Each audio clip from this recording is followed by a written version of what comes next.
চন্দ্রনগর রাজ্যের এক সময়কার সুখী পরিবার। পিতা মারা যাওয়ার পর ৩ ভাই অর্ক, রুদ্র আর শুভ আজ মুখোমুখি। কিন্তু এই মিলন সুখের নয়, সম্পদের ভাগাভাগির।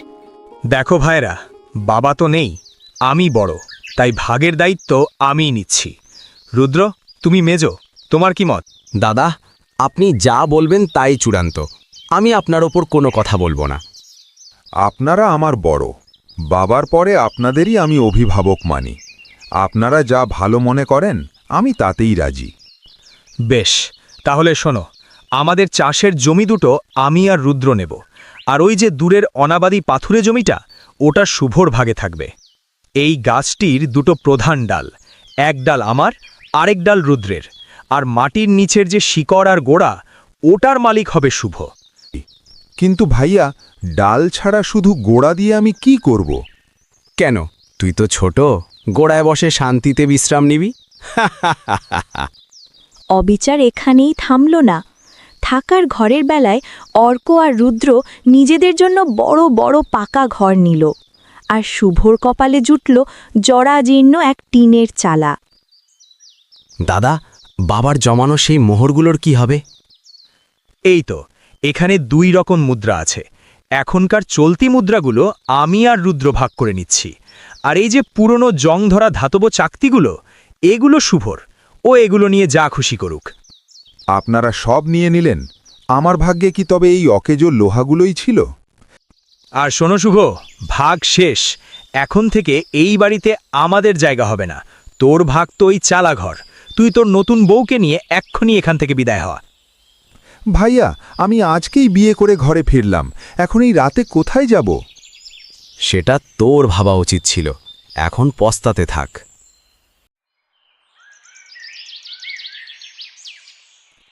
শুভ মুখ বুজে সব সহ্য করল।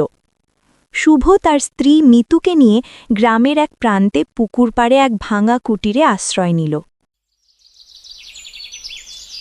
কি কপাল আমার!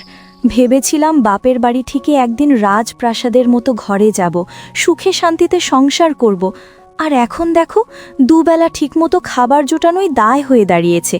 তোমার বড় ভাইরা কি সুন্দর করে কথা বলল, আর শেষে সব ভালোটা নিজেদের নিয়ে আমাদের পথে বসিয়ে দিল। মিতু, শান্ত হও, ওরা বড় ভাই, আমি কি করে তর্ক করতাম? তোমার ওই পুরনো 4টে পয়সা আছে না, যেগুলো ওরা তাচ্ছিল্য করে তোমার হাতে দিল, সেগুলো নিয়েই একবার বাজারে যাও, দেখি কিছু মেলে কিনা। হয়তো খুব বেশি কিছু পাওয়া যাবে না, কিন্তু খালি হাতে বসে থাকলে তো চলবে না।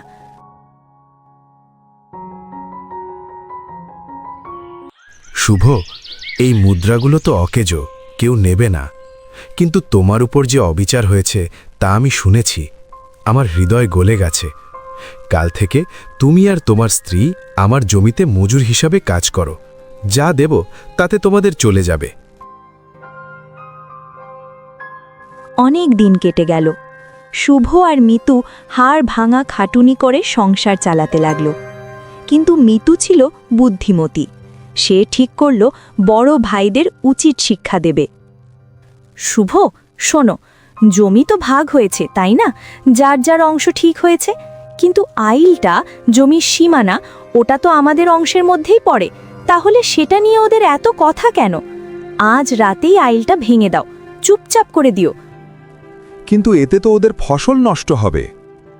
আমাদের আইল আমরা রাখবো কি ভাঙবো সেটা আমাদের ইচ্ছা। ওরা এসে বাধা দিলে তখন দেখা যাবে। করো তো দেখি, একবার সাহস করে দাঁড়াও। শুভ আইল ভেঙে দিল। এরপর একদিন কুড়াল নিয়ে আম গাছের সেই গোড়াটা কাটতে শুরু করল। শব্দ শুনে 2 ভাই ছুটে এলো। তুই আমাদের গাছ কাটছিস? তোকে রাজার দরবারে নিয়ে যাব। শুভ, তুমি কেন এমন করলে? তুমি তো এমন ছিলে না।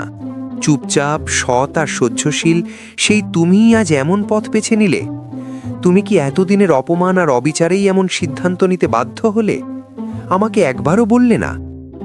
মহারাজ, জমি ভাগের সময় ওরা আমাকে শুধু আইল দিয়েছিল। আইল আমার, আমি ভেঙেছি। আম গাছের শুধু গোড়া আমার, তাই আমি গোড়া কেটেছি। এতে অন্যায় কোথায়? চমৎকার! ইটের জবাব পাথর দিয়ে।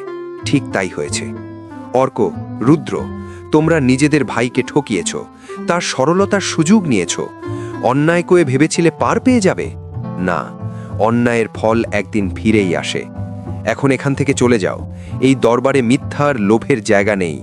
ন্যায়ের দাবি নিয়ে সত্যকে সঙ্গে নিয়ে পরে এসো, তখন বিচার হবে। একদিন শুভর কুটিরে একটি চড়ুই পাখি এলো। শুভ আর মিতু পরম মমতায় তাকে খেতে দিল। হঠাৎই পাখিটি এক রূপবান যুবকে পরিণত হল। নাম তার আকাশ। মা, বাবা, আমি আপনাদের সন্তান। আপনাদের দয়া আমাকে মানুষের রূপ ফিরিয়ে দিয়েছে।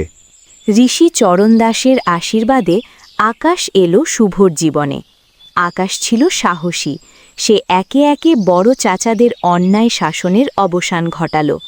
যখন বড় ভাইরা আকাশকে রাজদরবারে নিয়ে গেল, তখন আকাশ সেই পুরনো 4টি মুদ্রা দেখালো।